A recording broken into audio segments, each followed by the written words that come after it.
Nang umuwi ang babae sa probinsya upang bisitahin ang kanyang ina, laking gulat niya nang makita ang sasakyan ng kanyang nobyo sa labas ng kanilang bakod. Pagpasok niya, narinig niya ang pag-iyak ng kanyang ina, at ang magkakaibang salita na tila biglang yumanik sa kanyang buong mundo. Maligayang pagdating. Sabi nila, hindi mo mapipili ang iyong pamilya. Ngunit paano kung sa huli ay kailangan mong mamili? Ngayon ay pag-uusapan natin, ang isa sa mga mahihirap na sitwasyong iyon. Tinangay nga malamig na simoy ngang hangin ang matuyong dahon sa sementadong kalsada, tila nakmamadaling palipasin ang bakas eng katatapos lang na tagulan. Mahigpit na nakahawak si Pia sa manibelang kanyang puting kotse habang binabaktas ang kalsadang pamilyar sa kanya simula papakabata ang daan pauwi sa bahay ng kanyang ina. Sa labas, nagdaraan ang matabinging bakod, at ang magabahay na may tuklap-tuklap na pintura, kung saan minsan siyang nagtatakbo, nang walang inaalala at nangarap tungkol sa malaking mundo sa dako parun. Ngayon, nasa kanyang maamanan na ang mundong iyon. Mayroon siyang matagumpay na karera bilang isang sales manager sa isang malaking kumpanya. Isang tsondo sa isang prestihiyosong lugar, mamahaling sasakyan, at higit sa lahat, isang lalaking mahal niya, na sa lupngang, isang buwan, ay magiging asawa na niya. Si Mateo Soriano, isang matagumpay na negosyante at may-ari ng isang construction company. Siya ang lalaki sa kanyang nga pangarap matangkat, may malalim at seryosong nga mata, at may taglay, na kumpiyansa na labis na nakakaakit sa mga babae. Nang magpropose ito sa kanya 6 na buwan na ang nakararaan sa isang fine dining restaurant, pakiramdam niya siya na ang pinakamaligayang babae sa mundo. Huminto si Pia sa isang stoplight at kinuha ang kanyang telepono. Sa screen, lumitaw ang mensahe ng kanyang kaibigang si Katrina. Kamusta ang wedding preps? Huwag mong kalimutan yung fitting ng gown sa Lunes Napanggiti siya at mabilis na nag-reply. All under control. Papunta na ako kila mama ngayon.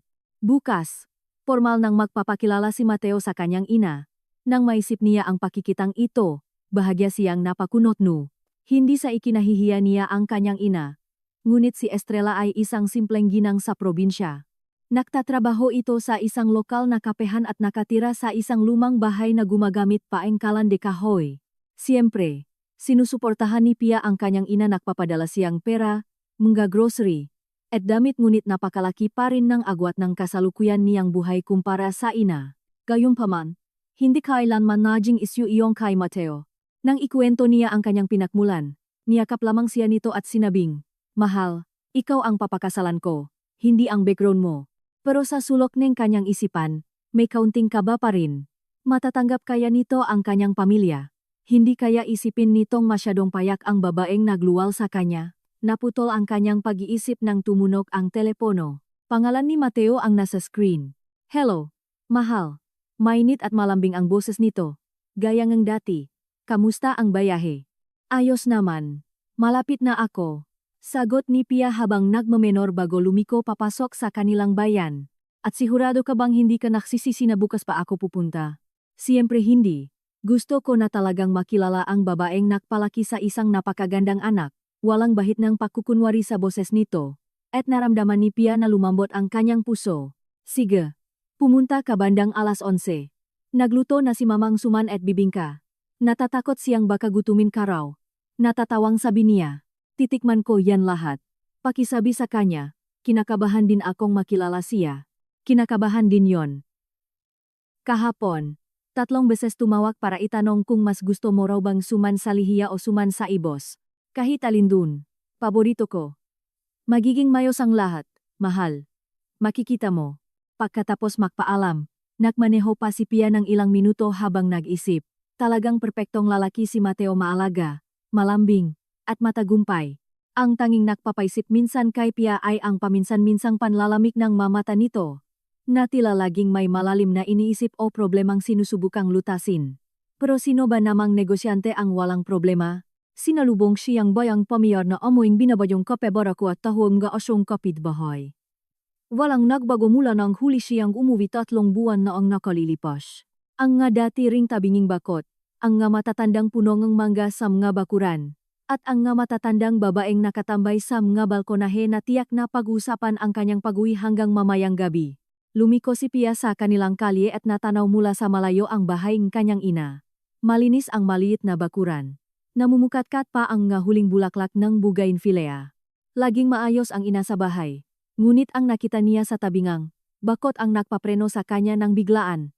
Sa tabingang medyo sira-sirang bakot na kahoy ay may isang itim, mamahalin, at makintap na sasakyan halatang dayo sa lugar na iyon. Kilala ni Pia ang sasakyang iyon. Kay Mateo iyon. Bumilis ang tibok ngang kanyang puso. Anong ginagawa niya rito? Napag-usapan nilang bukas pangang umaga ito pupunta. Baka gusto siyang surpresahin, o may nangyaring emergency. Nagpark siya sa tabing sasakyan at mabilis na bumaba. Inayos ang buhok at naglabas ang lipstick mula sa bag. Kung napaaga si Mateo, kailangang maayos ang hitsura niya. Sumagi sa isip niya na baka ang ama ni Mateo ang gumamit ng sasakyan. Ngunit mabilis niya itong iwinaksi dahil napaka-imposible. Anong gagawin ng magiging biyenan niya ron? Tumunog ang bisagrangga tegayang dati. Ilang beses nang inalok ni Pia ang ina na palitan iyon. Ngunit palaging sagot ng ina, para saan pa? Dahil diyan, alam ko kung may dumarating.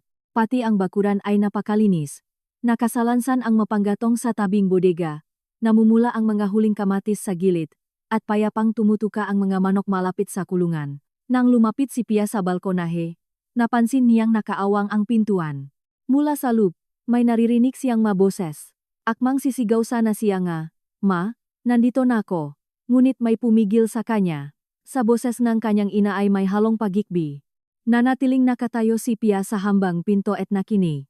Mula sa kusina, naririnig ang paputol-putol na iyak ni Estrella at ang isang malalim na boses ng lalaki. Hindi iyon si Mateo. Mas matanda ito. May autoridad. Boses NG taong sanay magutos. Nakilala niya ito ang boses ang ama ang kanyang nobyo. 2 beses pa lang niya itong nakita mula sa malayo. Hindi pa sila formal na nakakapakilala. Pues, ngayon ay makikilala na sila. Estrella, huwag ka nang umiyak, sabi ng lalaki, na may halong pagod. Hindi ko to sinadya. Ganito lang talaga ang naging sitwasyon. Crisanto, nanginginig ang boses ang kanyang ina na parang dahon sa hangin. Nangako akong tatahimik. Buong buhay akong nanahimik. Pero ngayon magpapakasal sila. Paano ko ito hahayaang mangyari? Naintindihan ko at hindi rin ito madali para sa akin. Pero hindi natin sila pwedeng hayaang magpakasal, Estrella.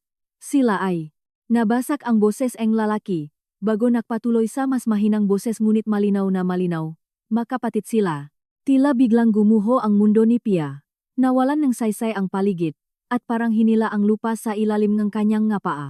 Isang matinding ugong ang namayani sa kanyang tainga. Nang hina ang kanyang ngatuhod, at napakapit siya sa hambangang pinto upang hindi matumba. Sobrang lakas ang kabo ang kanyang dibdib na parang umalingaw-ngaw iyon sa buong bahay. Magkapatid. Sila, ni Mateo. Impossible. Hindi ito totoo. Isa itong bangungot, isang guni-guni. Isang malaking pagkakamali. Pero, humihikbing sagot ng kanyang ina. Kung hindi natin sasabihin, hindi nila malalaman. Estrella, mag-isip ka nga. Tumigas ang boses ng lalaki. Isang kasalanan ito sa Diyos. Hindi pwedeng itayo ang kaligayahan sa isang napakalaking kasinungalingan. Gustuhin man natin o hindi, lalabas at lalabas ang totoo. At paano kung hindi? Baka sa boses ng ina ang isang desperadong pag-asa. Paano kung walang makakalam kailanman? Sobrang mahal siya ni Pia, Crisanto. Matagal ko na siyang hindi nakikitang ganito kasaya. At ano sa tingin mo ang mangyayari kung malaman nila pagkatapos? Pagkatapos ang kasal? Pagkatapos nilang makaanak? Nang marinig ang salitang anak, nakaramdam si Pia ng matinding pagduduwal. Naisip niyang magdadalang tao siya sa sarili niyang kapatid, at nanlabo ang kanyang paningin. Hindi. Bulong niya, hindi alam kung sinabi niya ito ng malakas o sa isip lamang. Hindi ito maaari. Sasabihin sana ito ng kanyang ina. Hindi nito kayang itago ang ganitong sikreto habang buhay. Ngunit ang mga boses sa kusina ay patuloy na umaalingaw-ngaw. Walang awang winawasak ang kanyang mundo. Naintindihan mo ba, Estrella? Mas malambot na ngayon ang boses ng lalaki. Tila nagpapaliwanag sa isang bata. Nang malaman kong si Pia ang papakasalan ni Mateo, noong una hindi ako naniwala. Okolo kunok ko taon long. Ibo ang apelyido. Pero nang makita ko ang pictures sa social media. Kamukhang-kamukha mo siya noong bata ka pa. At si Mateo, eksaktong hitsura ko nung kasing edad ko siya. Natatakot ako, Bulong ngang. Natatakot akong kamuhian ako ni Pia, na hindi na niya ako kausapin kailanman. At ako ay natatakot na kamuhian ako ni Mateo, sagot ng lalaki. Pero kailangan nating sabihin sa kanila ngayon, bago pa mahuli ang lahat. Dahan-dahang umatras si Pia mula sa pintuan, pinipilit na huwag gumawa ng ingay. Hindi sumusunod ang kanyang nga binti, nanginginig ang kanyang nga kamay, at nakakagulo ang kanyang isipan. Nakabalik siya sa kotse at napabagsak sa driver's seat. Desperadong nakakapit sa manibela. Si Mateo, kapatid niya, ang lalaking mahal niya, ang lalaking pinlano niyang makasama habang buhay. Ang gusto niyang maging ama ang kanyang maanak, kadugo niya. At alam ito ngang kanyang ina, at nanahimik ito. Sinubukan niyang alalahanin ang lahat ng alam niya tungkol sa kanyang pinakmulan. Palaging sinasabi ng kanyang ina na namatay ang kanyang ama noong maliit pa si Pia. Mabuting tao raw ito, pero maagang kinuha ng tadhana. Wala nang ibang detalyeng ibinigay si Estrella, at hindi na rin nakpumilit si Pia. Noong bata siya, hindi iyon mahalaga. Nandiyan ang ina niya, at sapat na iyon. Ngayon, lumalabas na buhay ang ama niya. At ang amang iyon ay ama rin ni Mateo, si Crisanto. Hindi madalas banggitin ni Mateo ang buong pangalan ng ama. Palagi lang nitong sinasabing si Papa. Ikinukwento nito kung paano itinayo ng ama ang negosyo mula sa wala, at kahit retirado na ay nakabantay pa rin sa kumpanya. Pumikit si Pia at sinubukang pakalmahin ang sarili. Baka mali lang ang pagkakaintindi niya. Baka hindi sila ang pinag-usapan. Baka ibang problema ng pamilya. Pero hindi. Napakaraming nakakatukma. Ang mapangalan, ang sitwasyon, ang paparating na kasal, at ang boses ng lalaking ito sa loob ng bahay kung saan hindi siya kailanman nakakita ng ibang lalaki. Kinuha niya ang telepono at tiningnan ang oras. 3:30 ngang hapon. Wala pang isang oras ang nakalipas nang kausapin niya si Mateo. Pinaplano pa nila ang pagbisita bukas. Iniisip ang kasal. At ngayon, nangilit ang maluha sa kanyang mamata, ngunit pinigilan niya. Hindi siya dapat umiyak. Kailangan niyang pumasok at harapin sila. Baka pagkakamali lang, isang hindi pagkakaindinihan, ngunit sa kaibuturan ng kanyang puso, alam niyang iyon ang totoo. Biglang nakaroon ng saysay, ang maraming detalye. Bakit laging iniwasan ng ina na pag-usapan ang ama niya? Bakit walang ni isang litrato nito sa bahay? Bakit sobrang kinabahan si Estrella nang ibalita ni Pia, ang engagement niya? At isa pang detalye na dati binalewala niya, nung huli siyang umuwi. Nabanggit ng kapitbahay nilang si Tita Consuelo, ay, Pia, may kamukha kang lalaking laging pumupunta nun sa mama mo. Gwapo yon. Nakakotse pang mamahalin. Hindi ito pinansin ni Pia noon. Akala niya na mamali lang ang matanda. Ngunit ngayon ay naiintindihan na niya. Bumagsak ang katahimikan sa buong bahay. Huminga ng malalim si Pia. Inipon ang lahat ng lakas, at dahan-dahang naglakad, pabalik sa balkonahe. Nakaawang pa rin ang pinto. Humakbang siya papasok at tumayo sa sala, hindi alam ang gagawin. Mula sa kusina, naririnig ang mahihinang boses, ngunit hindi na niya maintindihan ang nga salita. Amoy bibingka pa rin, amoy kape, at ang pamilyar na init ng tahanan ang amoy ng kanyang pakabata na dati nagpapakalma sa kanya. Ngayon, pakiramdam niya'y nakakasakal ang amoy na iyon. Huminga ng malalim si Pia, at buong tapang na naglakad patungo sa kusina. Anuman ang mangyari, kailangan niyang marinig mula sa kanila. Kailangan niyang malaman ang katotohanan, gaano man ito kasakit. Sa hambaeng kusina, bigla siyang napahinto. Sa lumang kahoy na mesa kung saan siya gumagawa ang assignment nung bata pa siya, may 2 tao, ang kanyang ina. Suot ang floral duster na regalo ni Pia noong kaarawan nito. Umiyak at nanginginig ang nga kamay. At sa tabi nito, isang lalaking nasa 55 anyos. May uban. Nakasuot ang mamahaling damit, at may mukhang labis na pamilyar. Kamukhang-kamukha ito ni Mateo. Nang makita siya ang lalaki, bigla itong napatayo mula sa silya. Pia. Nanginginig ang boses nito. Nandito ka na pala. Napalingon ang ina at napasinghap. Hawak ang dibdib. Pia, hindi ko narinig ang sasakyan mo. Kanina ka pa ba diyan? Tinitigan sila ni Pia. Ang kanyang ina, na siyang pinakamalapit na tao sa buong buhay niya, at ang lalaking lumalabas na kanyang ama, ang kanyang ama, nakalahating oras pa lang niyang natutuklasang nag-exist pala. Sapat na ang tagal, mahinang sagot ni Pia. para maintindihan kong niloko niyo ako buong buhay ko. Sobra ang bigat ng katahimikan sa kusina na maririni. Ang bawat pektikta ng lumang orasan sa pader, ang orasan ding iyon na nakasabit doon simula pa nung bata si Pia. Basa ang lalaki ang katahimikan nang muli itong mapaupo sa silya. Pia, maupo ka muna. Pakiusap. Sabi nito nang may bakas ng matinding pagod, tila ba nakakasugat ang bawat salita. Huwag mo kong utusan.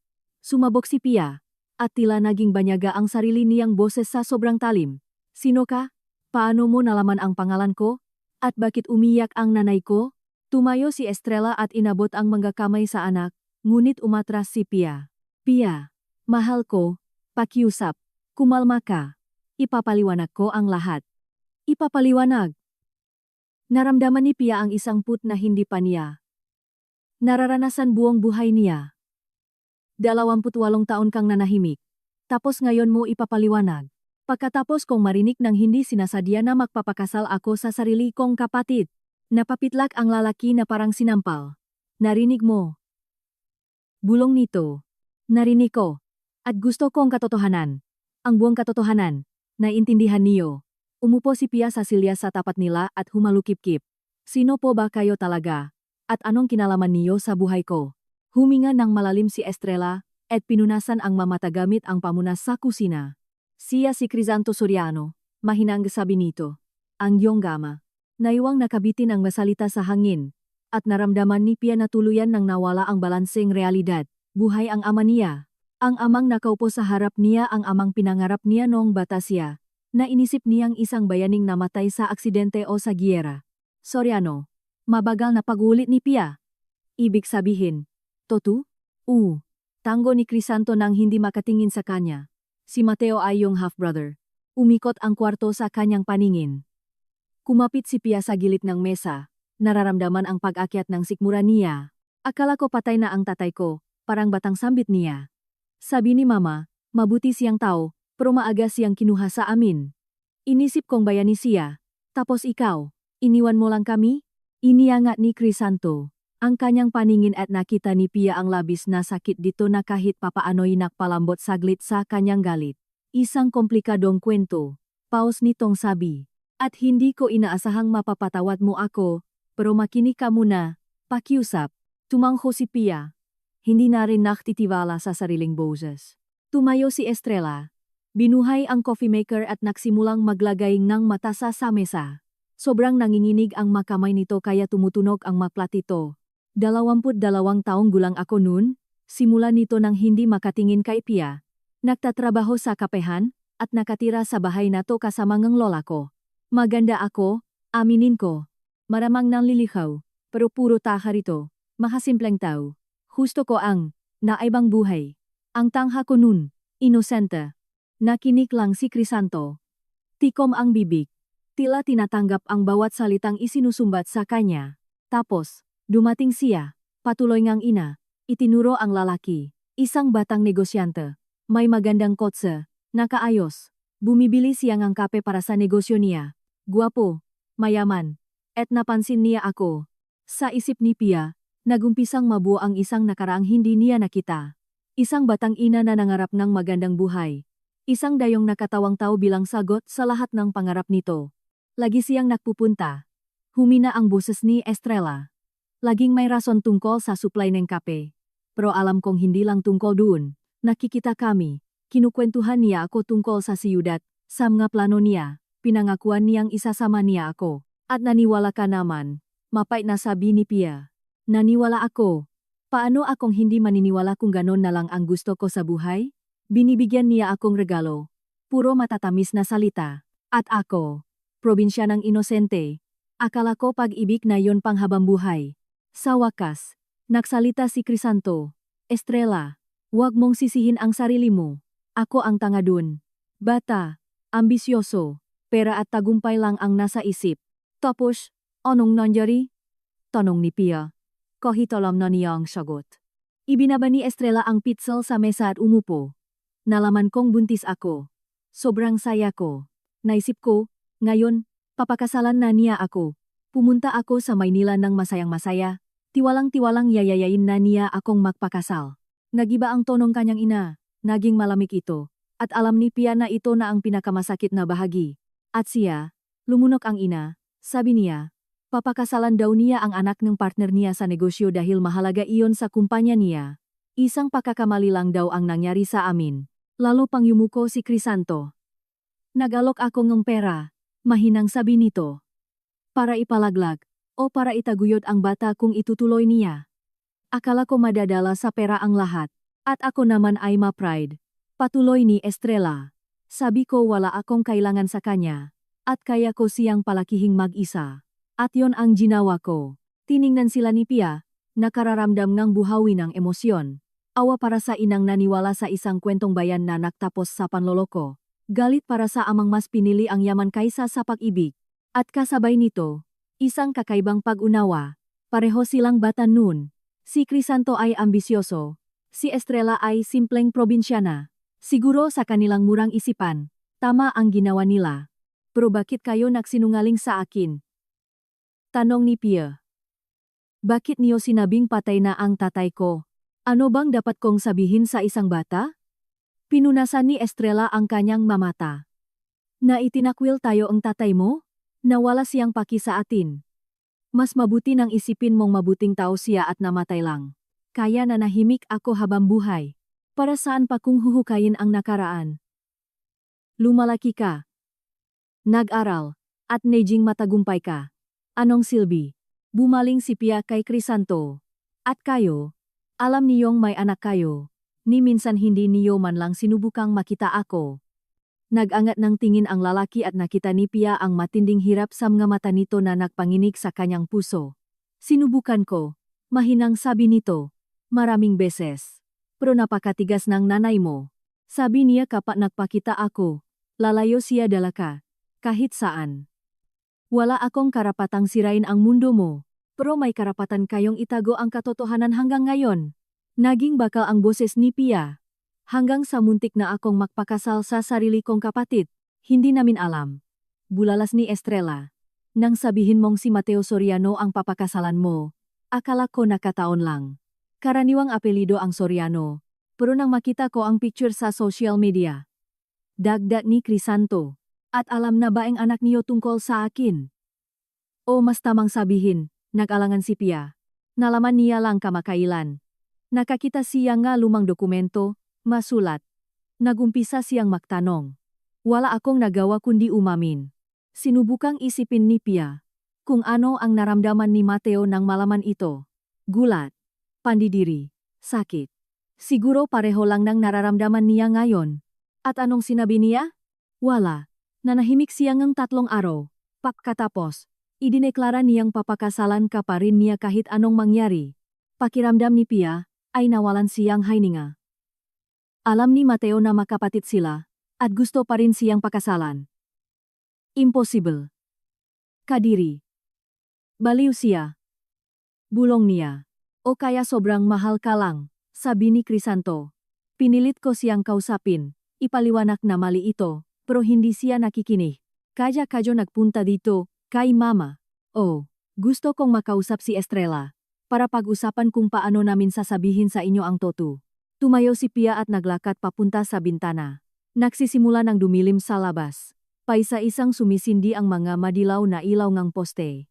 Tinatanglawan ang mga tabinging bakot at mga walang taong bakuran.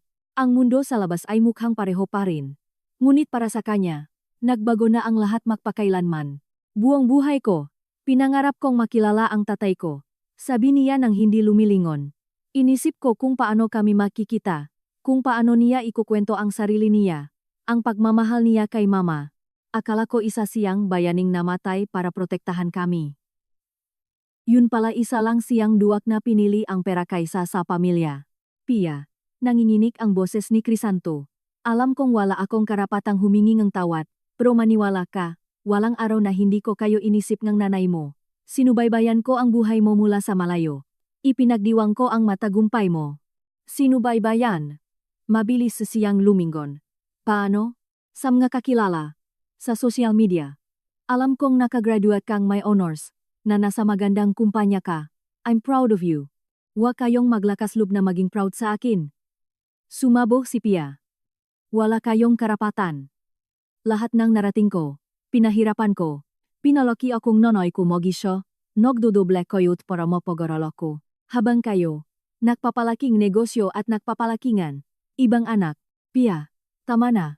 Huwag mong sigawan ang tatay mo, malumanay na iyak ni Estrella. Huwag mo siyang ipagtanggol. Ma, binalingan niya ang ina. Hindi ka rin naman mas mabuti.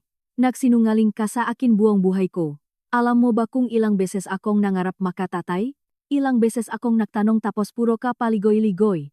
Gusto kitang protektahan. Protektahan saan? Sa katotohanan. At saan humantong? Na-inlove ako sa sarili kong kapatid. Umalingaw-ngaw ang mga salitang iyon sa katahimikan nga. Kusina na tila isang hatol ngang bitay. Napaupo si Pia at tinakpan ang muka nga kamay. Sa unang pagkakataon sa buong eksenang iyon, pinayagan niya ang sariling umiyak. Dahan-dahang lumapit si Crisanto sa kanya. Pia, alam kong galit ka sa akin, at tama ka lang. Pero ngayon, hindi ito tungkol sa akin, kundi sa inyo ni Mateo. Hindi kayo pwedeng magpakasal. Tingin niyo hindi ko alam. Humihikbi niyang sigaw. Tingin niyo makakaya ko pa siyang tingnan. Ang lalaking pinakamamahal ko, kapatid ko pala. Paano ako mabubuhay ng ganito? Lilipas din tu anak. Alanganing sabi ngang ina. Makakahanap ka rin ngang iba. Iba, iniangat ni Pia ang namumulang mga mata sa kanyang ina. Alam mo ba yung sinasabi mo? Magpapakasal na sana kami sa isang buwan. Nandun yung gown ko sa cabinet. Bayad na ang restaurant. Naipadala na ang mga invitation. Tapos sasabihin mong makakahanap ako ngang iba. Muling namayani ang katahimikan sa kusina. Tumitik-tak ang orasan. Tumatahol ang aso sa labas. Lumalamig ang kape sa pitzel. Paano kung hindi tayo magsasalita? Biglang bulong ni Pia. Napapitlag ang dalawang nakatatanda. Anong sabi mo? Bulong ang ina. Paano kung manahimik na lang tayo? Umangat ang ulo ni Pia. Tila may lagnat sa kislap ng mamata nito. Nanahimik kayo ng 30 taon. Manahimik pa kayo ng kaunti. Magpapakasal kami. Magiging masaya kami. Hindi kami makakaanak. Sasabihin namin ayaw namin. At walang makakaalam kailanman. Pia, nawawala ka na ba sa sarili mo? Mariing sabi ni Crisanto. Isang malaking kasalanan iyan sa Diyos at sa batas ng tao. At yung ginawa niyo 30 years ago hindi kasalanan. Sumbat niya pabalik. Ang iwanan ang isang buntis, hindi kasalanan. Ang magsinungaling sa anak buong buhay, hindi kasalanan. Nakamali kami noon, amin ngang lalaki. Pero hindi ibig sabihin kailangan nating makamali ulit ngayon. Madaling sabihin, tumayo si Pia at naglakad papunta sa pinto. Dahil hindi naman kayo ang nawawalan ng pag-ibig ng buhay niyo. Pia, saan ka pupunta? Kinakabahang tanong ng ina. Sa kondo. Gusto kong mag-isip. Teka, hinarangan ni Crisanto ang daan. Kailangan mong kausapin si Mateo. Nasasaktan din siya. Ngayon nasasaktan siya. Ngumiti ng mapait si Pia. Kahapon, alam na niya ang totoo na nahimik siya.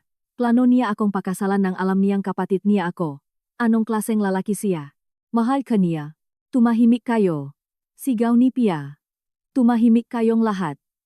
Gusto ko mapag-isa. Tumakbo siya palabas ng kusina. Dumaan sa pasilyo. Hanggang makarating sa balkonahe. Sinalubong siya ang hangin. Dala ang amoy ng usok ngang nalulutong kapitbahay. Amoy ng kabataan na dati nagbibigay sa kanyang kapayapaan. Pero ngayon ay naging dayuhan. Sumakay si Pia sa kotse at binuhay ang makina. Sa rearview mirror. Nakita niya ang anino ng kanyang nga magulang sa bintana. Nagtatalo kung anong gagawin. Nga magulang. Ngayon ay may ama na siya. Ang amang pangarap niya nun.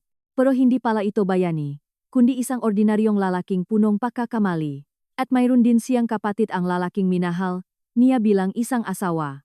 Inapakan ni Pia ang silinyador at lumabas ng bakuran. Kailangan niyang makabalik sa Maynila, sa kanyang tsondo, para makapag-isip ng maayos, para maintindihan kung paano mabubuhay kasama ang katotohanan ito, at kung paano haharapin si Mateo na alam niyang kapatid niya ito. Kakasara lang ni Pia ngang pinto ang kotse nang marinig niya ang kaluskos ng gate. Nang lumingon siya, nakita niya ang isang matangkat na figura na nakasuot ng maitim na jacket. Naglalakad si Mateo papunta sa bahay. May dala itong isang malaking palumpon nga bulaklak nga chrysanthemums na kumikinang ang kulay laban sa dumidilim na hapon. Nakatinginan sila mula sa salamin ng kotse. at naramdaman ni Pia na naninikip ang kanyang dibdib. Nandiyan siya ang lalaki ng kanyang mapangarap, ang kanyang nobyo, ang magiging asawa, at ngayon, ang kanyang kapatid. Tumigil si Mateo sa tabi ng kotse at marahang kumatok sa bintana. Walang gulat sa madidilim nitong mata, kundi pagod lamang at isang mapaktiis na determinasyon. Pia, ibaba mo ang bintana. Mahinang sabi nito pero sapat para marinig niya. Kailangan nating mag-usap. Umiling si Pia. Hindi nagtitiwala sa sarili niyang boses.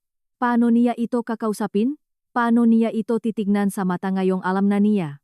Pia, pakiusap. Ulit ni Mateo. At sa boses nito'y may matinding pihati kaya napayakap si Pia sa sarili.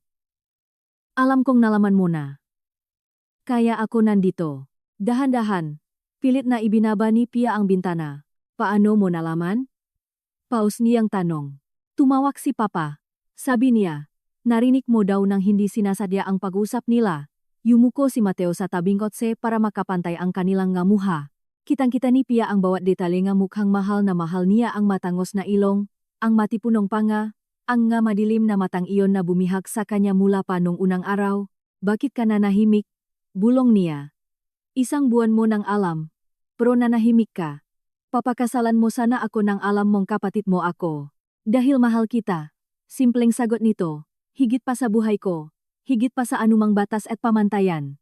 Mateo, alam mo ba yang sinasabi mo? Naramdaman ni Pia ang pausbong na histerya. Magkapatid tayo. Mali ito. Kasalanan ito. Kasalanan lang ito kung alam mong mali pero ginawa mo pa rin. Matigas na sagot ni Mateo. Wala tayong alam. 6 na buwan tayong nagmamahalan ng walang malay. At malinis ang pagmamahal na iyon. Malinis iyon, dati. Sigaw ni Pia. Pero ngayon, alam na natin. Nagbago na ang lahat. Sa akin, walang nagbago. Napakadiineng pananalita nito na saglit na nag-alinlangan si Pia. Handang-handa talaga itong balewalain ang pagiging makadugo para sa kanila. Balik ka ba? Dahan-dahang sambit ni Pia. Mateo, pakinggan mo ngayong sarili mo. Papakasalan mo ang kapatid mo. Kadiri yon. Nagdilim ang mukhang lalaki at nakita ni Pia ang pag-ikting ng panga nito. Huwag mong bastusin ang relasyon natin. Mababangunit matalim nitong sabi. Ang meron tayo ay pag-ibig. Totoong pag-ibig. Walang malisya. Pero magkadugo tayo. O, pero lumaki tayo sa makaibang pamilya, nang hindi natin nakikilala ang isa't isa. Hindi tayo makapatid sa definisyon na alam ng lipunan. Tayo ay dalawang estrangherong nakita at nagmahalan. Tinitigan siya ni Pia at pakiramdam niya'y gumuho na ang huling pundasyon ng kanyang pagkatao. Inaasahan niyang pandidiri o pagkagulat ang makikita sa lalaki. Ngunit heto ito kalmado at determinado. Mateo, pagpapasensya niya. Para siyang nagpapaliwanag sa bata. Kahit kalimutan natin na makapatid tayo, paano ang mga magiging anak natin? Kung may magiging problema ang anak ng magkadugo, pues hindi tayo magkakaanak, pagputol nito. Handa akong isuko iyon para sayo. Pero hindi ako handa. Sigaw ni Pia na umalingaw-ngaw sa bakuran. Pangarap kong makapamilya, makaanak. Gusto kong makaanak sa lalaking mahal ko. Edi siya akin. Mabilis na sagot ni Mateo. Nawawala ka na talaga sa sarili mo. Paano kung makasakit ang bata? Paano kung may genetic problems? Paano kung wala? Tumayo ito at nagsimulang magpalakat-lakat. Pia, 1 buwan akong nag-research. Nagtanong ako sa mga doktor, nagbasa ako ng mga article. May risk. Pero hindi usurza. Maraming bata ang lumalaking malusog kahit galing sa pamilyang magkadugo. Nanlulumong tinitigan siya ni Pia. Ang lalaking akala niya'y rasyonal at responsible ay handang isugal ang kalusugan ng sariling nga anak makuha lang ang gusto. Mateo, tama na. Mahina niyang sabi. Pakinggan mo nga ang sarili mo. Nakakatakot, yang sinasabi mo. Mas nakakatakot na mawala ka, sagot nito at huminto sa harap ng bintana. Pangalawa na lang lahat ng detalye. Sa puntong iyon, lumabas sina Estrella at Crisanto mula sa bahay. Mabagal ang lakat ng ina, nakakapit sa braso ng lalaki, tila tumanda ng 10 taon sa loob ng kalahating oras. Mateo, tawa ang kanyang ama. Anak, halika rito. Hindi mo ako anak. Mabilis na sagot ni Mateo, nang hindi man lang ito nililingon. Pinatunayan mo na yan 30 taon na ang nakararaan nang iwan mo ang isang buntis. Napapitlag si Crisanto na parang sinampal. Mateo, Awat ni Estrella. Huwag mo namang ganyanin ang tatay mo. Sinong tatay? Binalingan ito ni Mateo at nakita ni Pia ang apoy sa mata nito. Yung iniwan kayo at nagpanggap na wala kayong kwenta. O yung sisira sa kaligayahan natin ngayon. Hindi natin maitatayo ang kaligayahan sa isang kasinungalingan. Lumapit si Crisanto. Naintindihan mo ba iyon? Ang naintindihan ko ay kayong dalawa. Niloko niyo kami buong buhay namin. Sagot ni Mateo. Tapos ngayon tuturuan niyo kaming mabuhay. Gusto lang naming pigilan kayong magkamali. Malambot na sabi ni Estrella. Makamali. Mapait na tumawa si Mateo. At yung ginawa niyo, ba hindi pa kakamali? Yung ilihim ang totu sa akin na may kapatid ako, hindi ba pa kakamali? Pinapanut ni Pia ang argumento. Naramdaman ang paglalaban-laban ng emosyon sa kanyang loob. Sa isang banda, tama si Mateo. Niloko sila nga magulang nila. Sa kabilang banda, nakakapanindig balahibo ang kagustuhan nitong ipagwalang bahala ang pagiging makadugo. Mateo, bumaba si Pia mula sa kotse. Tama na ang sigaw. Sinusubukan lang nila tayong protektahan. Protektahan. Nilingon siya ni Mateo. Saan? Sa totu? At anong kinahantungan? Nakita tayo at nagmahalan ng hindi natin alam kung sino tayo. Kaya nga kailangan nating magiwalay. Sigaw ni Pia at sumakit ang kanyang dibdib sa bawat salita. Ngayong alam na natin, hindi ba? Lumapit si Mateo at hinawakan ang mga kamay niya. Pia, makinig ka. Pinag-aralan ko ito sa aspetong legal. Sa mata ng batas, pwedeng ikasal ang half-siblings kung lumaki silang makahiwalay. Baka nga pwede sa batas, sabat ni Crisanto, pero sa moralidad, hindi. Nasaan ang konsensya mo? Konsensya. Binitiwan ni Mateo si Pia at humarap sa ama. Nasaan ang konsensya mo nang iwan mo ang isang buntis? Nasaan ang moralidad mo sa 30 taong pakpapanggap mong wala kang ibang anak? Dinala ko ang paksisaising iyan habang buhay. Mahinang sakot ni Crisanto. At ayaw kong makamali rin kayo, na parehong pagkakamali. Anong pagkakamali? Bulalas ni Mateo. Pagkakamali ba ang magmahal? Kasalanan ba ang gustuhing maging masaya? Ang kaligayahang nakatayo sa kasinungalingan ay hindi tunay, sabat ni Estrella. Anong kasinungalingan? Alam na nating dalawa ang totu. Handa tayong tanggapin at magpatuloy. Hindi ako handa. Sigaw ni Pia kaya natahimik silang lahat. Hindi ako handang mabuhay sa katotohanan ito. Sa tuwing titingnan kita, maalala kong kapatid kita. Sa tuwing hahawakan mo ako, maisip kong kadiri yon. Namutla si Mateo. Pia, huwag ka namang magsalitang ganyan. Magsasalita ako at gagawin ko. Umatras si Pia ang isang hakbang. Dahil totoo ito. Dahil normal akong tao na hindi kayang pumikit sa incesto. Parang sampal ang salitang iyon. Napanginig si Mateo. Sige, mahina niyang sabi. Para sa iyo, ang pag-ibig natin ay incesto lang. Hindi na ito pag-ibig, sigaw ni Pia. Paano magiging pag-ibig kung alam nating magkadugo tayo? Dahil ang pag-ibig ay hindi nakadepende sa dugo, sagot nito. Dahil minahal kita bilang isang babae, hindi bilang kapatid. Tama na.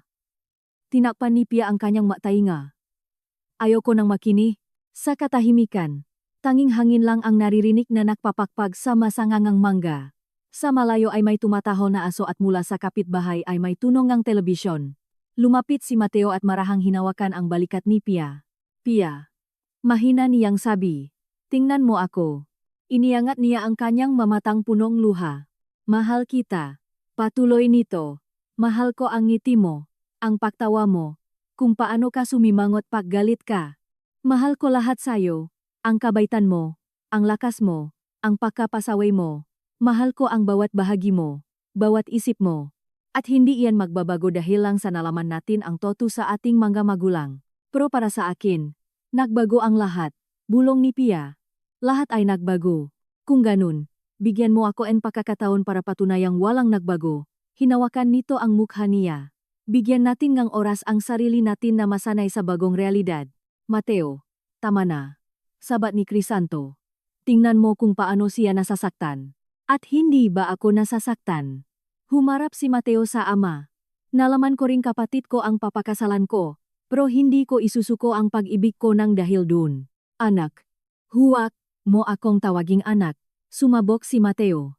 Nawala ang karapatang iyan 30 taon na ang nakaraan, at nawala ang karapatan mong magbigay ng payo. Binitiwan nito si Pia at umatras ng ilang hakbang. Isang buwan kong inisip ito, tiningnan niya silang tatlo. Nagtanong ako sa abogado, doktor, psychologist, at alam niyo kung anong pinakamalala sa sitwasyon natin. Hindi dahil magkapatid tayo, kundi ang katotohanang nilokong ng magulang ang kanilang nga anak ng 30 taon.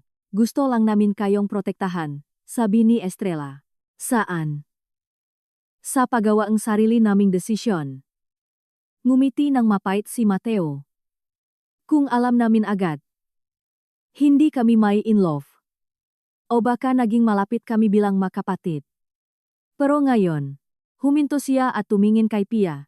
Ngayon, kailangan kong pumili sa pag-ibig at moralidad. Pues, pinipili ko ang pag-ibig, at pinipili ko ang moralidad. Mahina na gunit maring sagot ni Pia. Napapikit si Mateo, para itong nasasaktan ng pisikal. Kung ganon, tapos na.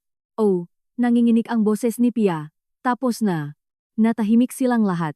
Bumuntong hininga si Mateo at tumango. Sige, tatanggapin ko ang desisyon mo. Pero tandaan mo, kailanman ay hindi kita makikita bilang kapatid, kundi ang babaeng pinakamamahal ko sa buong buhay ko. Humarap ito kay Crisanto. At sa iyo, wala na tayong pag-usapan. Sinira ng kaduwagan mo ang buhay nating tatlo. Huwag kang umasa ng kapatawaran. Mateo, tawag ni Estrella. Yung magabulaklak, ibigay mo na kay Pia. Ilalagay ko sa tubig. Tiningnan ni Mateo ang hawa na bulaklak na tila nakalimutan na niya. Itago niyo na. Ibinaba niya iyon sa bangko sa labas. Wala na iyang silbi. Naglakad siya pabalik sa kotse, nang hindi lumilingon. Sinundan siya ni Pia ang tingin at pakiramdam niya ay pinipunit ang kanyang kalamnan. Ito na ba talaga ang katapusan? Ito na ba ang pagtatapos ang kwento nila? Mateo, sandali. Sigaw niya.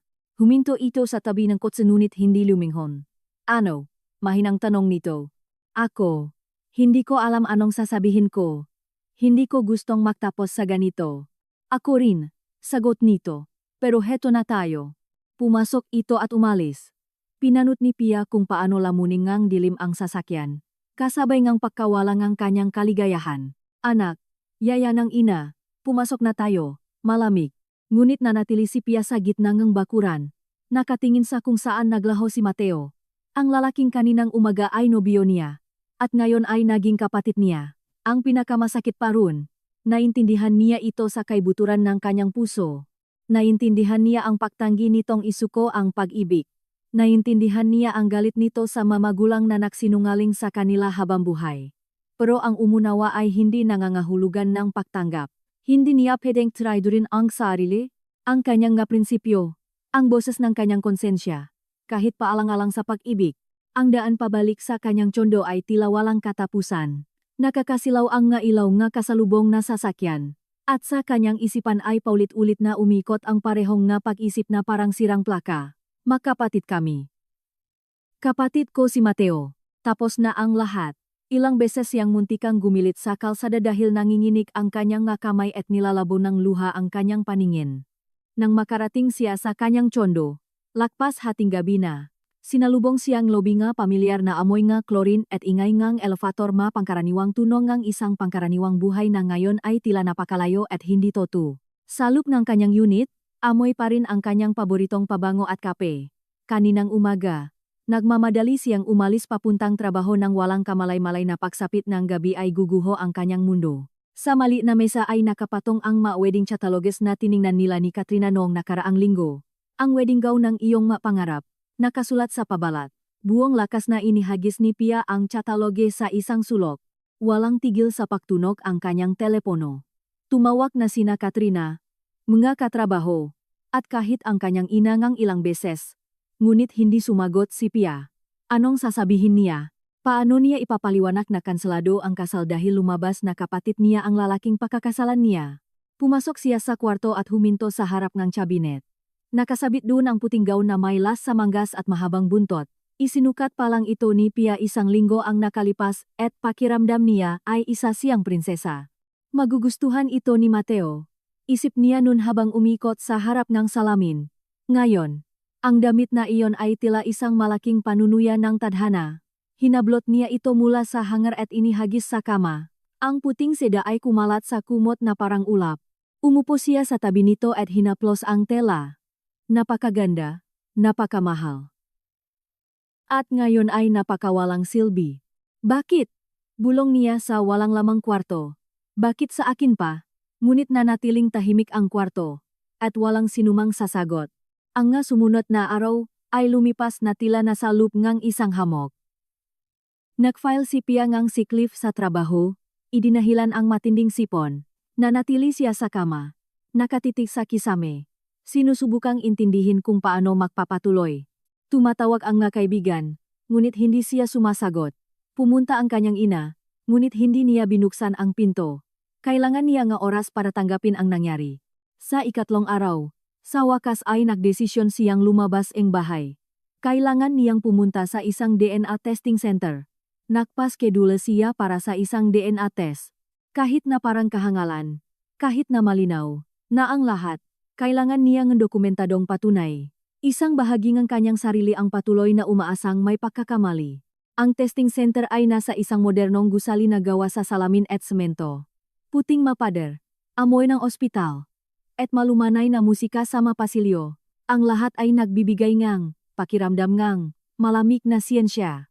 Dito nila malalaman ang totu, isip ni Pia pagkapasok sa laboratorio. Ang proseso ay naging madali at mabilis. Kumuha sila ang sample gamit ang buccal swab, pinunan ang nga form, at ipinaliwanag na lalabas ang resulta sa loob kang isang linggo. Kanino po natin gagawin ang kinship test? Tanong ng technician, isang babaeng nasa 40s na nakalab gown. Sa kapatid ko po, sagot ni Pia. At ang salitang iyon ay tila napakabigat at malis sa pandinig niya. Naintindihan ko po. Mayroon na tayong sample ng ikalawang kalahok, tama?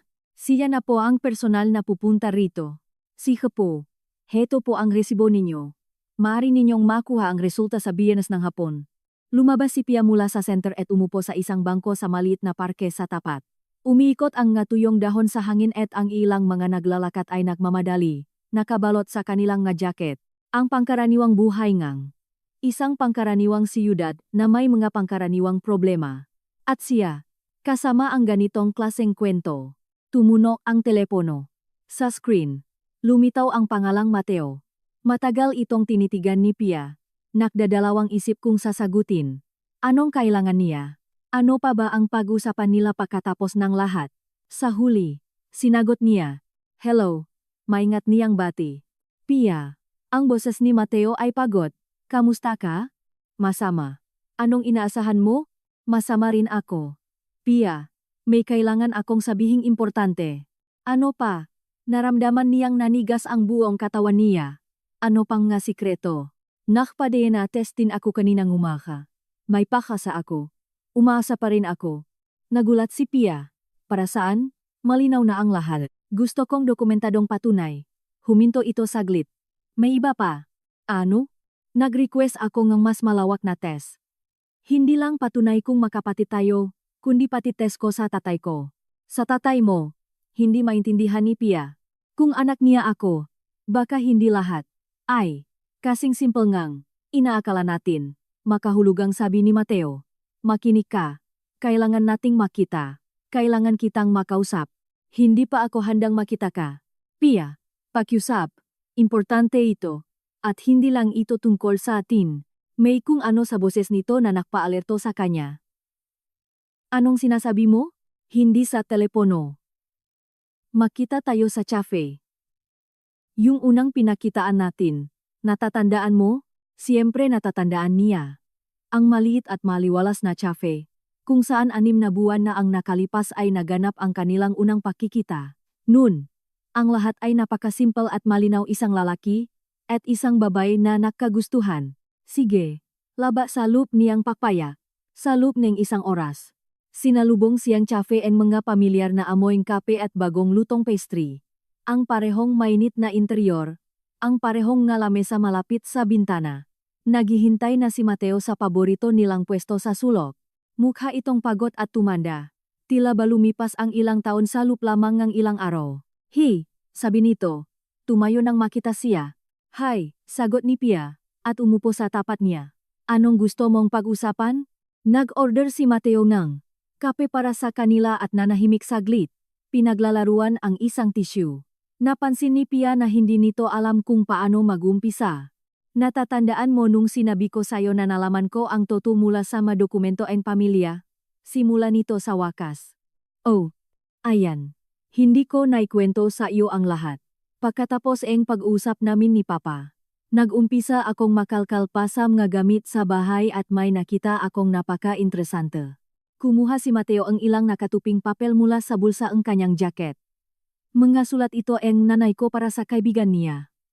Ilang taon silang nagsusulatan, at itinago ni Mama ang lahat. Inilatak nito ang isang papel at nagturo nga. Ngalinyang nakasalungguhit ng pula. Basahin mo. Kinuha ni Pia ang sulat at binasa ng malakas. Dearest Josie, hindi ko na alam ang gagawin ko. Laging nawawala si Crisanto dahil sa trabaho at pakiramdam ko ay nag-iisa ako. Dumalaw si Lorenzo kahapon. Matagal kaming nag-usap. Napaka-attentive niya. Nakakaunawa. Minsan naisip ko, baka mas madali ang buhay ko kung siya ang kasama ko. Iniangat ni Pia ang kanyang mata. At anong ibig sabihin nito? Ito. Inilabas ni Mateo ang isa pang sulat. Basahin mo ang petsa. Marso 1995. Wala pa ring kutob si Crisanto. Sabi ni Lorenzo. Sa ating dalawa lang daw ito. Diyos ko, anong nagawa ko? Naramdaman ni Pia na natuyo ang kanyang lalamunan. Mateo, anong ibig sabihin nito? Ibig sabihin, nagtaksil ang nanay ko sa tatay ko. Sa mismong buwan na kasama ngang tatay ko ang nanay mo. Pero, anong kinalaman ni Lorenzo Valderrama? Business partner siya ang tatay ko. Mahinang sabi ni Mateo. Namatay siya 10 taon na ang nakararaan. Pero sa huling habilin niya, ipinamana niya sa akin ang isang bahagi ng kumpanya niya. Dati hindi ko maintindihan kung bakit, lalo na hindi naman kami masyadong malapit. Tinitigan siya ni Pia, sinusubukang iproseso ang manarinig. Iniisip mo ba na siya? Iniisip ko na si Lorenzo Valderrama ang totoong ama ko, sabi ni Mateo. At si Crisanto ay nagpalaki ng anak na hindi sa kanya sa loob ng 30 taon nang hindi niya alam. Lumalamig ang kape sa mga tasa habang ang buhay, sa paligid nila sa cafe ay nagpapatuloy. Nag-aasikaso ang nga waiter. Sa kabilang mesa, may mga babaeng nagtatawanan tungkol sa isang pelikula. May tumutugtog na malumanay na musika. Ngunit para kina Pia at Mateo, chilaw minto ang oras. Kung totoo yan, mabagal na sabi ni Pia. Ibig sabihin, hindi tayo makadugo. Eksakto. Kaya ako nagpa-DNA test kasama ni Crisanto. Gusto kong makasiguro. At anong sinabi na nanay mo? Ngumiti ng mapait si Mateo. Hindi ko pa siya kinakausap tungkol dito, pero kahapon nang magparinig ako tungkol sa DNA test, naging kakaiba ang reaksyon niya. Kinabahan siya. Sinubukan niya akong pigilan. Para saan pa ba ang paghalungkat sa nakaraan? Mahal ka ang papa mo.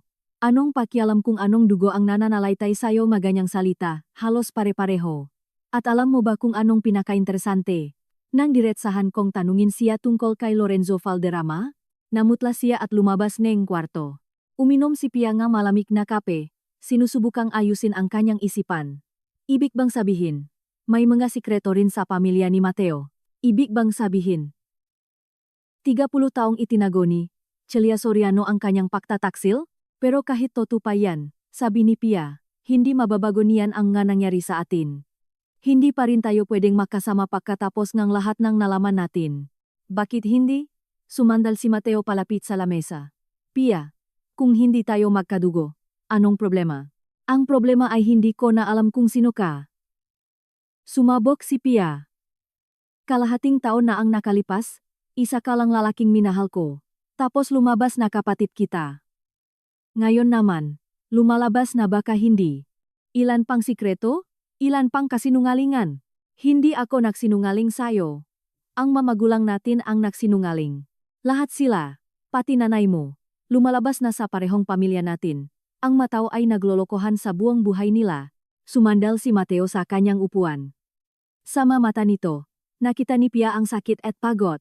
Oh, mahinang sabi nito. Mukhang ganun na nga. At alam mo kung anong pinakamasama? Nagsisimula kong marialis na hindi ko pala kilala ang mamagulang ko. Akala ko may normal at tapat tayong pamilya. Tapos lumalabas na lahat ay nagsisinungaling sa lahat. Pagtatapos ni Mateo para sa kanya, natahimik sila. Bawat isa ay nalunod sa sariling isipan. Pia, sabi ni Mateo sa wakas.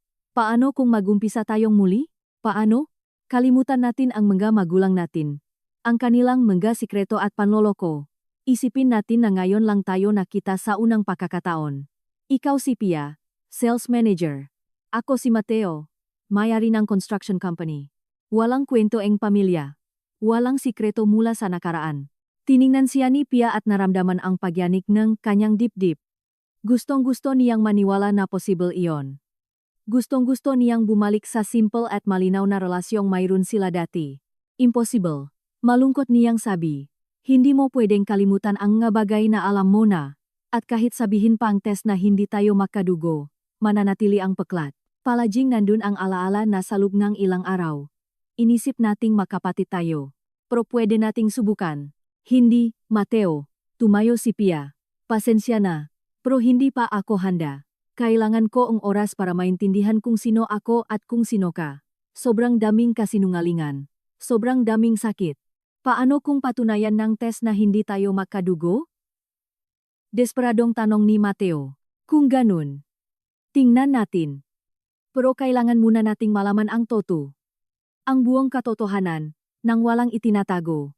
Naglakad siya papunta sa pinto, ngunit hinabol siya ni Mateo. Pia, sandali. Kahit man lang makausap tayo. Tawagan kita. Makita tayo. Para saan? Dahil ang hirap nang wala ka. Dahil anuman ang sabihin ng gates, ikaw pa rin ang pinakaimportanteng tao sa akin. Huminto si Pia sa pinto eng cafe. Sa labas, kumikinang ang nga ilaw eng siyudad. Ang nga taong nagmamadali pauwi pagkatapos eng trabaho. Ang pangkaraniwang buhay na ngayon ay parang napakalayo sa kanya. Sige, mahinang sabi niya. Pero bilang magkaibigan lang. At saka nalang pag nandiyan na ang lahat ng resulta. Sige, tumangho si Mateo. Lumabas sila sa kalye at dumampi ang malamig na hangin ng hapon sa kanilang mga muha. Lumutong ang mga dahon sa ilalim ng kanilang mga sapatos. Mula sa malayo, may tumutuktok na musika mula sa ibang cafe. Paalam, sabi ni Pia. Paalam. At Pia, hinawakan ng bahagya ni Mateo ang kanyang kamay. Anuman ang mangyari, tandaan mo, hindi ako nagsisising nakilala kita. Tumango siya, hindi na naktitiwala sa sariling boses, at mabilis na naglakad palayo patungo sa sakayan. Sa tsondo, may panibagong sorpresa ang naghihintay sa kanya. Sa bukanang ang pinto ay may paperbag ng groceries at mula sa kusina ay naririnig niya ang nga pamilyar na tunog. May nagluluto ng hapunan. Ma, tawag ni Pia pagpasok niya sa hallway. Nandito ako, anak, sagot ni Estrella mula sa kusina. Pumasok si Pia at nakita ang ina sa tabi ng stove. Nagluluto ito ng sinigang na baboy. Ang paborito niya simula pagkabata. Paano ka nakapasok? Yung spare key, natatandaan mo? Binigay mo sakin in case of emergency. Lumingon ang ina, at nakita ni Pia na mapula ang nga mata nito dahil sa pag-iyak. Nag-alala ako sa iyo. 3 araw kang hindi sumasagot sa tawag. Kailangan ko lang ng oras para mag-isip. Aranong na desisyonan mo. Umupo si Pia sa lamesang kusina at tinitigan ang kanyang ina. Ang babaeng nagluwal sa kanya, nagpalaki sa kanya ng mag-isa. Nag-alay ng lahat para sa kanyang kinabukasan at nagsinungaling sa kanya buong buhay tungkol sa pinakamahalagang bagay. Ma, pagod na sabi niya. Ilang sikreto pa ba ang meron sa pamilya natin? Wala na, mabilis na sagot ni Estrella. Pangako, wala nang sikreto. Sa pamilya ni Mateo. Napapitlag ang ina at nabitawan ang sandok. Anong ibig mong sabihin? Si Celia Soriano. Kilala mo ba siya? Hindi. Bumalik ang ina sa paharap sa stove. Paano ko siya makikilala? Ma, huwag ka nang magsinungaling. Pakiusap. Nagpa-DNA test na ako. Si Mateo rin. Malapit na naming malaman ang lahat. Mas mabuting sayo ko na lang marinig. Dahan-dahang pinatay ni Estrella ang apoy sa stove at umupo sa tapat ng kanyang anak. Sasabihin sayo ang ano. Na si Celia Soriano ay nagtaksil sa asawa niya sa mismong panahong kasama ko si Crisanto. Nanlaki ang nga matang ang ina. Paano mo nalaman? Nakita ni Mateo ang nga sulat. Ma, kung hindi si Crisanto ang tatay ni Mateo, ibig sabihin hindi kami makapatid. Naintindihan mo ba yon? Matagal na nanahimik si Estrella, Nakatingin sa bintana kung saan unti-unti nang bumabagsak ang dilim. Naiintindihan ko, sabi niya sa wakas. At alam mo, baka ito na ang pinakamabuti. Ibig sabihin, alam mo na ang tungkol kay Celia. Pinaghihinalaan ko. Noon pang 30 taon ang nakalipas, minsang nabanggit ni Crisanto na hindi siya maintindihan ng asawa niya, na napakalamig daw nito. Tapos nakita ko siyang kausap yung lalaking iyon, si Lorenzo. Masyadong malapit para maging simpleng makakilala lang. At hindi mo man lang sinabi kahit kanino. Para saan pa? Bawat isa sa atin ay may kanya-kanyang kasalanan, kanya-kanyang sakit. Sino ako para manghusga? Tinitigan ni Pia ang kanyang ina, at naisip ang lahat ng kinailangan pagdaanan ng simpleng probinsyanang ito. Ang pagtataksil ng lalaking mahal niya, ang kalungkutan, ang ngataw ng pananahimik at kasinungalingan. Mahinang sabi niya, patawarin mo ako dahil sinigawan kita nung araw na yon. Ay, anak, iniabot ni Estrella ang kanyang nga braso. May karapatan kang magalit. Talagang hindi ako dapat nagsinungaling sa iyo. Gusto mo lang akong protektahan. Gusto ko nga. Pero ngayon naiintindihan ko nang hindi mo pwedeng protektahan ang isang tao mula sa katotohanan. Gustuhin man natin o hindi. Palaging lalabas ang totoo. Tumayo ang ina at niyakap ang kanyang anak. Nanatili silang nakatayo sa gitna ng kusina na amoy sinigang at mainit na tahanan. Naramdaman ni Pia na tuluyan nang natunaw ang yelo sa kanyang puso. Anuman ang mangyari, nandiyan ang kanyang ina. May isang taong nagmamahal sa kanya ng walang kondisyon. Paano na ngayon? Tanong ni Estrella. Hindi ko alam, tapat na sagot ni Pia. Hihintayin namin ang resulta ng DNA test. At doon na lang kami magdedesisyon. Buong gabi silang nag-usap. Ikinuwento ang kanyang kabataan, ang kanyang pangarap at kabiguan. Ikinuwento naman ni Pia ang kanyang nararamdaman, ang sakit at pagkalito niya. Naging tapat sila sa isa't isa, sa paraang matagal na nilang hindi nagawa. At narealis ni Pia na sa unang pagkakataon matapos ang napakaraming taon, nakilala niya ng totoo ang kanyang ina. Nang gabing iyon, habang natutulog ang kanyang ina sa sofa sa sala, nakahiga si Pia sa kama at iniisip ang mangyayari bukas. Bukas makukuha ni Mateo ang resulta niya. Sa makalawa naman ang kay Pia. At sa wakas, malalaman na nila ang buong katotohanan, anuman iyon.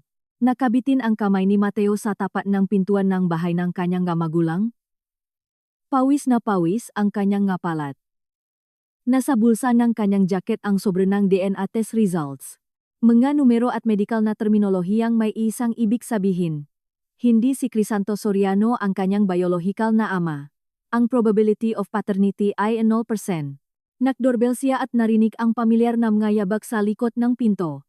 Binuksan iyon ng kanyang ina. Si Celia Soriano palaging elegante, palaging walang dungis manamit. Ngunit ngayon ay mukhang hapong-hapo ang mukha nito at mapula ang nga mata dahil sa kakulangan sa tulog. Mateo, pilit na ngiti nito. Mabuti at dumating ka. Pumasok ka. Malamig sa labas. Nasaan si Papa? Tanong ni Mateo pagkapasok. Nasa opisina niya. Nagtatrabaho. Alam mo naman siya. Negosyo ang laging inuuna. Dumiretso si Mateo sa sala at umupo sa sofa. Masyadong pamilyar ang paligid na iyon kaya nakakasakit ito sa damdamin. Ang parehong leather na sofa. Ang parehong nga painting sa dingding. Ang parehong fireplace kung saan naglalaro siya galaruang kotse noong bata pa siya. Ang bahay kung saan siya lumaki. Sa pagkakalang isa siyang masayang anak mula sa isang huwarang pamilya. Ma, tawagin mo si Papa. Sabi niya. Kailangan nating mag-usap na tatlo. Nanatiling nakatayo si Celia sa pintuan. Mag-usap tungkol saan? Mateo? Mukhang pagod na pagod ka. Bakit hindi ka muna kumain? Nagluto ako ng paborito mo. Ma, putol ni Mateo. Inilalabas ang sobre. Nandito na ang resulta DNA test. Namutla si Celia. At sa sobrang putla nito, ay inakala ni Mateo na mahihimatay ito. Anong test? Bulong nito. Paternity test kasama si Crisanto. Nanahimik siya saglit bago nadagdag sa mas mahinang boses. Ma, alam ko na ang tungkol kay Lorenzo Valderrama. Kumapit si Celia sa sandalan ng upuan at unti-unting napaupo rito. Nanginginig ang nga kamay nito na parang sa matanda. Ano? Anong alam mo? Halos hindi marinig na tanong nito. Lahat. Ang masulat mo para sa kaibigan mo. Ang pagkikita ninyo. Ang pagtataksil mo. At ang katotohanang siya ang totoong tatay ko. Sa sala ay namayani ang katahimikan na binasak lamang ng tiktak ng lumang orasan. Ang orasan ding iyon ang nagbilang ng oras ng kanyang pagkabata, at ngayon ay nagbibilang ng segundo bago tuluyang gumuho ang ilusyon ng kanilang pamilya. Tawagin mo si Papa, ulit ni Mateo.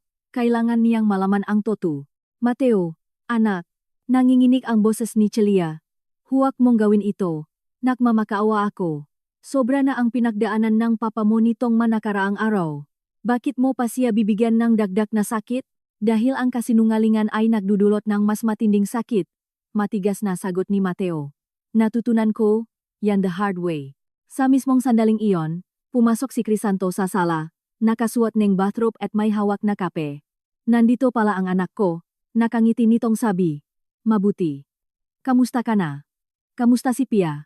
Tiningnan ni Mateo ang lalaking itinuring niyang ama sa loob ng 30 taon.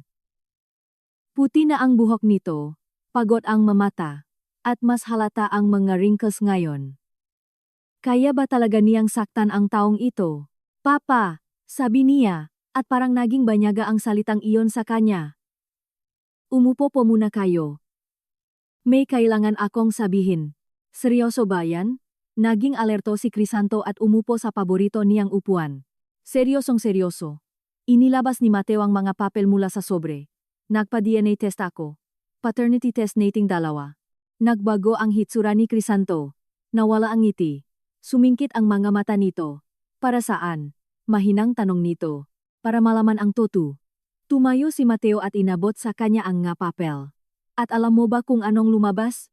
Hindi ikaw ang tatay ko. Kinuha ni Crisanto ang nga papel gamit ang nanginginig na mga kamay. At nagsimulang makbasa. Mahinang humikbi si Celia at tinakpan ang mukha ng nga kamay. Probability of paternity. Basa ni Crisanto ng malakas. 0%. Ang ibig sabihin nito, sa loob ng 30 taon, pinalaki mo ang anak ni bang lalaki, pagtatapos ni Mateo. Natahimik ang lahat. Mabagal na itinaas ni Crisanto ang kanyang paningin papunta sa asawa. Celia, sabi nito. At sa isang salitang iyon ay mayroong labis na sakit na kumirot ang puso ni Mateo. Crisanto. Ako. Umangat ang ulo ni Celia. Punong luha ang pisngi.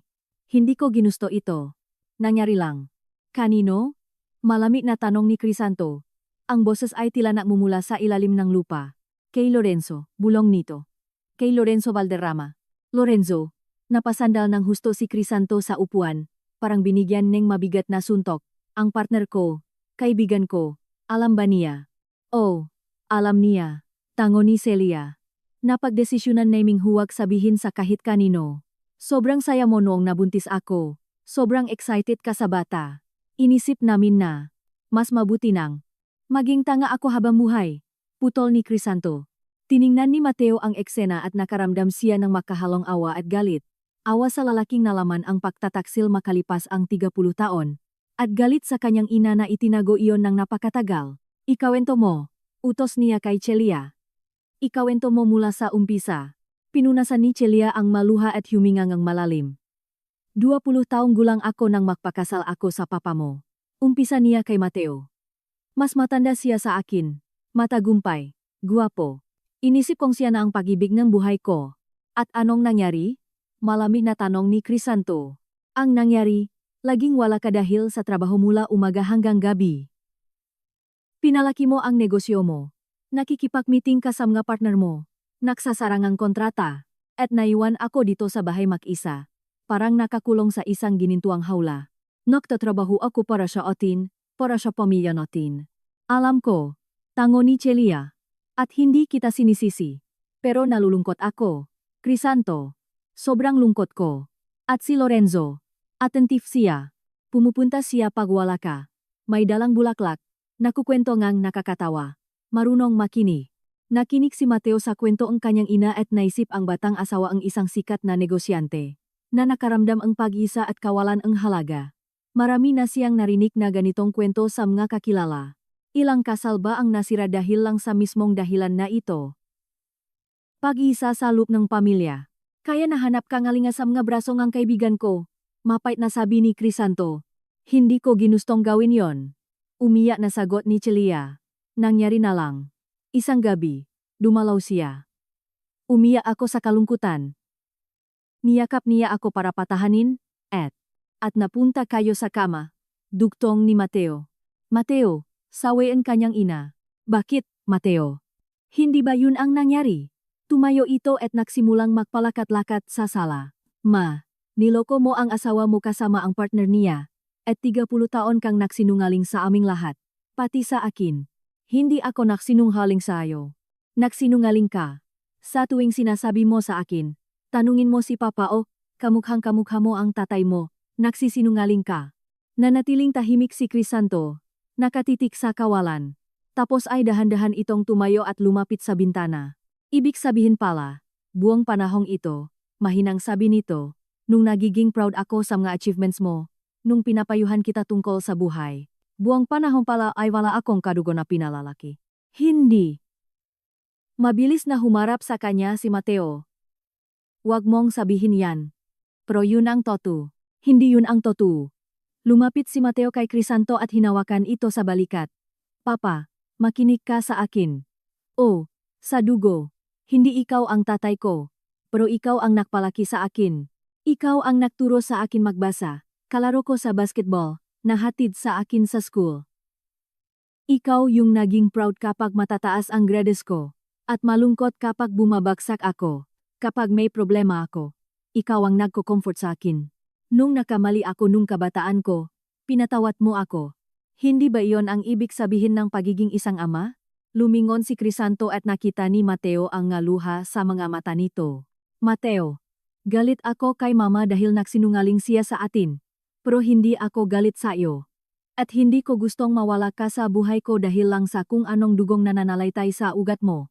Nagyakap sila, at naramdaman ni Mateo ang init sa kanyang dibdib. Ang lalaking ito ang ama niya.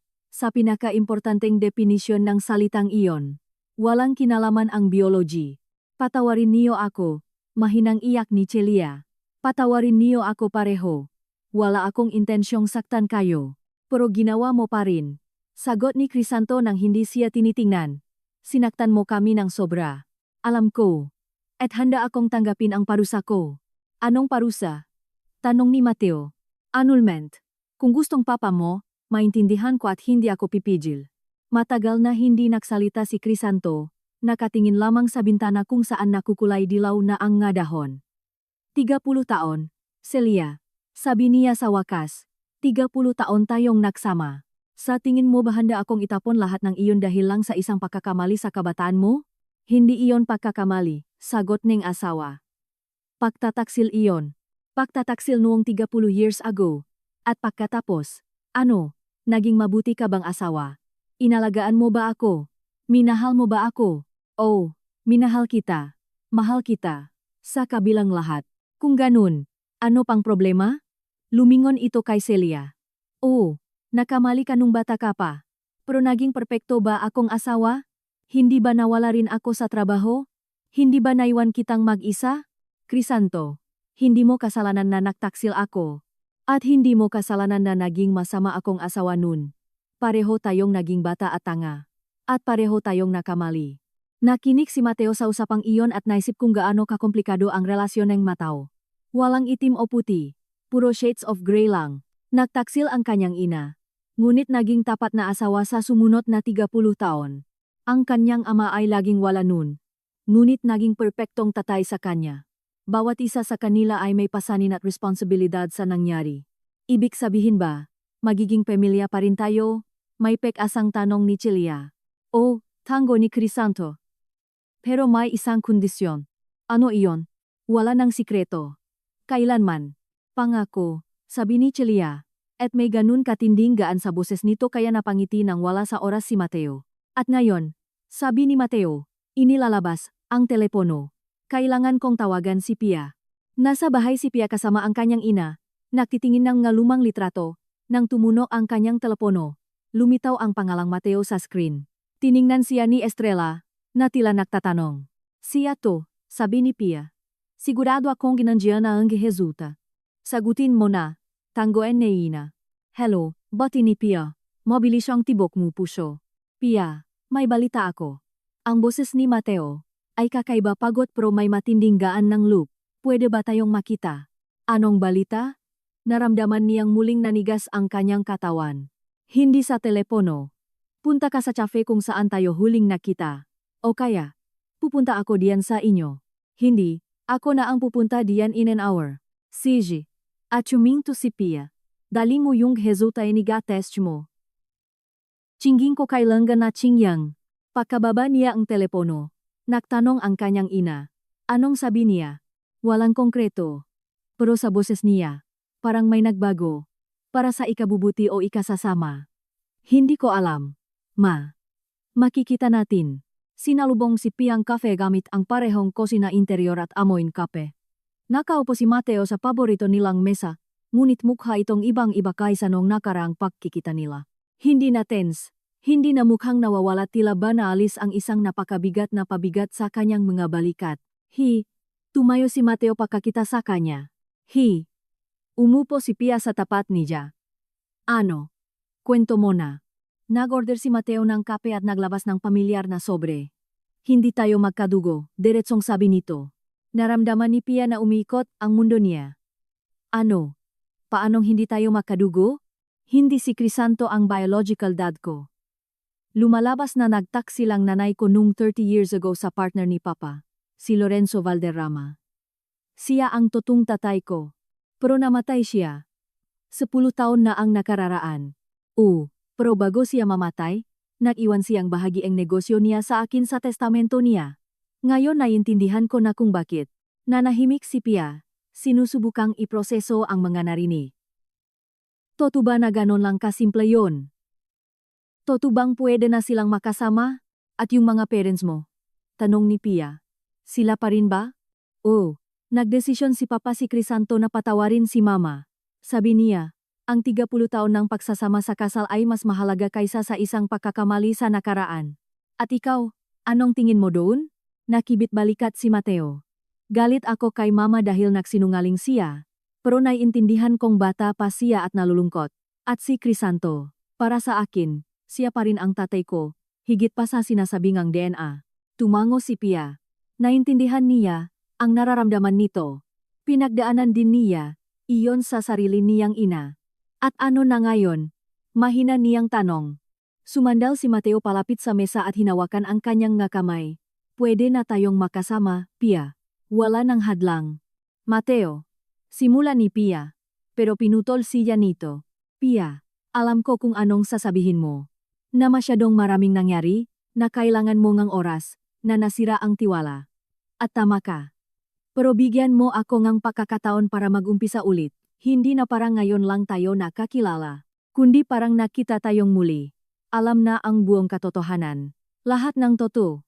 Walang sikreto. Tiningnan ni Pia ang mamadilim nitong mata at naramdaman na may natutunaw sa kanyang puso. Hindi kailanman naging kapatid niya ang lalaking ito. Ang tanging namagitan lang sa kanila ay ang nga sikreto ngang kanilang nga magulang. Paano ang kasal? Tanong niya. Naimbitahan na ang nga bisita, nakapareserba na ang restaurant. Ano naman ang problema sa kasal? Ngumiti si Mateo. Pwede pa rin nating ituloy yon. Kung papaya ka pa ring pakasalan ako pagkatapos ang lahat ng nangyari. Pagkatapos ang lahat ng nangyari. Eksakto. Dumaan tayo sa impyerno, Pia. Nalaman natin ang pinakamasasamang sekreto ang bawat isa. At nandito pa rin tayo. Hindi ba patunay? Yan na totoo ang pag-ibig natin? Nanahimik si Pia. Lumalaban sa iba't ibang emosyon. Sa isang banda, mahal na mahal pa rin niya ito. Sa kabilang banda, sobrang daming sakit ang namagitan sa kanila. Kailangan kong oras, sabi niya sa huli. Gaano katagal? Hindi ko alam. Baka 1 buwan. Baka 6 na buwan. Kailangan ko munang masanay sa ideya na pwede na tayong magkasama. At hihintayin kita, sabi ni Mateo. 1 taon, 2, 10. Kahit gaano pa katagal. Lumabas sila sa cafe ng makasama at mabagal na naglakat sa makalyeng lungsod. Umikot ang mga dilaw na dahon sa hangin at bumubukas ang nga ilaw ng poste sa papalapit na gabi. Nakmamadali ang makatawpawi mula sa trabaho. Alam mo ba kung anong pinakakakaiba sa kwentong ito? Sabi ni Pia. Ano? Yung nahahanap tayo ang totutungkol sa atin. Tapos nahanap natin ang totutungkol sa mga magulang natin. Lumalabas na sa 2 pamilya pala natin ay may mga sikreto. At ngayon, Alam na natin lahat-lahat tungkol sa isa't isa. Hindi pa lahat. Pagtutol ni Mateo. Alam natin ang nakaraan, pero ang kinabukasan ay gagawin pa lang natin. Huminto si Mateo at humarap sa kanya. Pia, gusto kong buuin ang kinabukasang yun kasama ka. Tapat, bukas, walang sikreto, at walang kasinungalingan. Payak ka ba? Tiningnan siya ni Pia sa mata at nakita sa mga ito, hindi na pagmamadali o desperasyon, kundi ibang bagay, kasiguraduhan, katatagan, ang kagustuhang bumuo sa isang bagong pundasyon. Payak ako, mahinang sabi niya. Pero dahan-dahan, napakadahan-dahan. Kung iyon ang gusto mo, ngiti ni Mateo, mayroon tayong buong buhay para dayan. Hinatid niya si Pia pauwi, ngunit hindi na umakyat. Nagpaalam sila bilang magkaibigan, at alam ni Pia na ito ang tamang desisyon. Kailangan nilang mag-umpisa bilang magkaibigan, kilalaning muli ang isa't isa. Sa bahay, naghihintay ang kanyang ina. May nakahandang hapunan at may libong tanong sa mga mata. Ano na? Tanong ni Estrella bago pa man mahubat ni Pia ang kanyang coat. Hindi kami makapatid ma. Hindi anak ni Crisanto si Mateo. Sino pa bang magdududa? Tinaas ni Estrella ang kanyang kilay. Yung Lorenzo no? Si Lorenzo Valderrama. Lumalabas na nagtaksil din si Celia Soriano sa asawa niya. O ma, tumango ang ina, nag-iisip. Lumalabas na lahat tayo ay may kanya-kanyang kasalanan. O nga, at paano na ngayon? Hindi ko alam, ma. Pero sa unang pagkakataon ngayong linggo, pakiramdam ko magiging maayos din ang lahat. Nang gabing iyon, nanatiling nakatayo si Pia sa tabing ng bintana, nakatingin sa mailaw ngang siyudad. Saan man naroon si Mateo, siguradong nakatayo rin ito sa tapat ng bintana. Iniisip ang kinabukasan. Ang kanilang pinagsamang kinabukasan, na ngayon ay posible na. Siyempre, hindi ito magiging madali. Masyadong maraming sakit, masyadong maraming kawalan ng tiwala na namagitan sa kanila. Ngunit baka iyon din mismo ang magpapatatag sa relasyon nila. Dahil nalampasan nila ang pinakamatinding pagsubok, nalaman nila ang pinakamasamang katotohanan ng bawat isa at ng kanilang mga pamilya, ngunit nanatili silang makasama. At bukas ay magiging isang bagong araw. Ang unang araw ng kanilang bago, tapat, at pinagsamang buhay.